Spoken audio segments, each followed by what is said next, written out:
apa saja yang bisa kita lakukan untuk mendapatkan suatu diagnosis penyakit muskular. Ya, ketika kita berbicara di penyakit neuromuskular, jadi tadi sudah dikatakan bahwa kita berbicara saraf tepi. Saraf tepi itu dimulai yang kita sebut sebagai cornu anterior. Jadi ketika saraf itu keluar dari tulang belakang, kemudian dia berjalan menjadi saraf perifer, kemudian dia bertumbuh, ada hubungan antara saraf dengan otot yang kita sebut dengan sebagai neuromuscular junction, dan nanti dia berakhir di otot.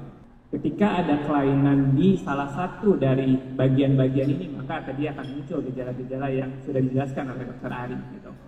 Masing-masing daerah yang mengalami gangguan itu akan memiliki diagnosis yang berbeda.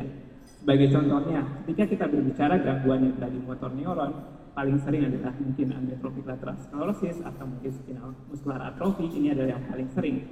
Namun ketika kita berbicara ternyata gangguannya adalah di saraf perifer, contoh penyakitnya adalah mungkin sindrom Guillain-Barré atau CIDP atau polineuropati, atau mungkin pada anak-anak banyaknya adalah Charcot-Marie-Tooth gitu. Sedangkan ketika kita mengetahui bahwa ini yang mengalami kerusakannya ada di taut neuromuskular, mungkin kita akan berpikir bahwa ini diagnosisnya adalah myasthenia gravis atau mungkin Lambert-Eaton gitu. Dan kita ketika ternyata yang mengalami kerusakan adalah di ototnya, maka diagnosisnya akan berbeda lagi. Ya. Nah, penting bagi kita untuk membedakan di manakah yang mengalami kelainannya. Apakah kelainannya ada di motor neuronnya, apakah kelainannya ada di saraf perifernya, kelainannya ada di neuromuscular junction, atau kelainannya di otot. Kalau misalnya kita tidak membedakan lokasinya di mana, maka nanti diagnosisnya akan salah. Nah, itulah pentingnya kita melakukan pemeriksaan untuk menentukan di mana lokasi yang mengalami kelainan. Ya, pemeriksaan yang bisa kita lakukan untuk menilai saraf perifer adalah pemeriksaan yang pertama mungkin adalah nerve conduction study atau studi konduksi saraf. Pemeriksaan ini sebenarnya tujuannya untuk menilai bagaimana kecepatan dan bagaimana kekuatan dari aktivitas listrik di sarafnya. Ya, jadi terutama ini adalah untuk menilai fungsi dari saraf perifernya. Ya, jadi prosedurnya ini nanti pasiennya itu akan dilakukan, kita akan menilai sarafnya dengan cara memberikan stimulasi. Stimulasinya berupa listrik yang dihantarkan dari satu elektroda, kemudian kita melakukan perekaman pada otot-otot tertentu. Ya, di mana otot-otot itu otot-otot yang akan kita periksa sesuai dengan yang ada keluhan. Ya, jadi ketika keluhannya mungkin lebih banyak ada di wajah, tentu kita akan lebih banyak periksa saraf yang ada di wajah. Namun ketika keluhannya lebih banyak di kaki atau mungkin di tangan, itu juga akan kita lakukan pemeriksaan di sana. Gitu. Nah, kemudian pemeriksaan yang kedua yang juga dapat membedakan apakah ini kelainannya di saraf atau di otot adalah pemeriksaan elektromiografi atau pemeriksaan EMG. Nah, pemeriksaan EMG ini sebenarnya tadi kita menilai aktivitas listrik ya yang dihantarkan dari motor neuron sampai ke otot. Ya, tapi ini kita lebih banyaknya menilainya terutama di otot. Prosedurnya kurang lebih nanti kita akan menusukkan elektroda, tapi elektrodanya bentuknya seperti jarum halus, ya, yang akan ditusukkan ke otot yang akan kita periksa. Ya, misalnya tadi mungkin kalau misalnya ada keluhan kelopak matanya turun, tentu akan kita periksa otot yang mempersarafi supaya kelopak matanya bisa naik, jadi di daerah wajah gitu. Ya, jadi nanti pada pemeriksaan EMG ini akan dilakukan dalam beberapa fase, gitu. Yang pertama nanti fasenya ketika dilakukan pemeriksaan, pasiennya akan diminta untuk rileks, ya, jadi tidak akan melakukan gerakan apapun. Gitu. Kemudian fase yang kedua, pasiennya akan dimintakan untuk melakukan gerakan yang ringan. Ya, sebagai contoh, ketika kita melakukan pemeriksaan pada otot biceps, ya, di daerah lengan, ya nanti pasiennya akan diminta untuk menekuk tangannya sedikit, sehingga bicepsnya akan berkontraksi. Ya mungkin memang ini agak sedikit tidak nyaman, gitu.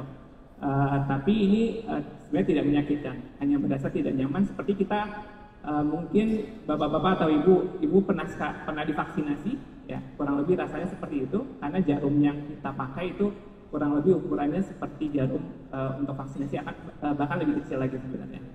Dan yang ketiga, nanti fase ketiga adalah kita minta untuk pasiennya melakukan kontraksi maksimal, ya. Jadi sebagai contoh, ketika tadi hanya kontraksinya sedikit, nah nanti fase yang ketiga adalah kontraksinya diminta kontraksi maksimal. Nah, ada beberapa pemeriksaan khusus lagi, mungkin nanti adalah yang tadi salah satunya pemeriksaan single fiber EMG. prosedurnya sebenarnya kurang lebih sama gitu. Cuman kita biasanya menggunakan elektroda khusus ya. Karena kita harus menilai otot yang secara spesifik ya. Jadi biasanya jarum yang kita gunakan khusus lebih kecil lagi sehingga dia spesifik tertentu hanya pada satu otot yang kita periksa gitu. Nah, dua pemeriksaan ini adalah kunci utama untuk menegakkan penyakit neuromuskular. Jadi dari dua pemeriksaan ini kita bisa tahu apakah ini kelainannya tadi di motor neuron, apakah kelainannya di saraf perifer, kelainannya di otot saraf, atau kelainannya di otot itu sendiri gitu ya. Tanpa pemeriksaan ini memang kita agak sulit menentukan. Dengan pemeriksaan ini kita bisa menentukan di mana lokasinya, sehingga nanti step berikutnya setelah kita menentukan lokasinya di mana, kita bisa memberikan pemeriksaan penunjang tambahan yang lainnya gitu. Ya. Ini beberapa pemeriksaan penunjang tambahan lainnya, mulai dari pemeriksaan laboratorium rutin ya untuk menyingkirkan adanya mungkin tadi pengaruh dari diabetes kah, atau mungkin ada pengaruh tiroid atau gangguan fungsi hati. Nah, ketika kita curiga bahwa penyakit ini adalah penyakit yang disebabkan oleh masalah autoimun, hal yang berikutnya kita periksa adalah pemeriksaan autoantibody. Ya, tentu beda antara penyakit autoimun yang dia menyerang saraf, menyerang taut saraf otot, atau menyerang otot. Yaitu pemeriksaan antibodinya beda. Sehingga kita harus menentukan dulu ini lokasi yang mengalami kerusakannya di mana.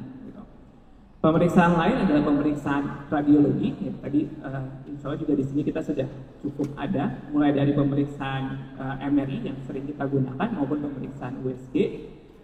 Apabila memang kasus-kasus yang dicurigai adalah kasus genetik, ya, maka yang kita minta adalah pemeriksaan genetic testing ya untuk membuktikan apakah ada mutasi dari gen-gen tertentu. Namun apabila tadi mungkin kita masih agak kurang konklusif semua, yang terakhir yang bisa kita lakukan adalah kita melakukan biopsi. Jadi kita ambil sampel dari jaringan yang mengalami kerusakan, kemudian kita lakukan pemeriksaan secara patologi anatomi, sehingga itu akan menentukan diagnosis lebih pasti lagi. Ya. Pemeriksaan-pemeriksaan ini yang mungkin bisa kita lakukan, dan insya Allah semuanya bisa kita lakukan di sini. Tadi karena memang gejala neuromuskular kurang lebih mereka memiliki gejala yang sama, jadi kita harus melakukan pemeriksaan secara komprehensif dan secara tepat agar mendapatkan diagnosis yang tepat, sehingga pasien itu mendapatkan pengobatan yang lebih tepat.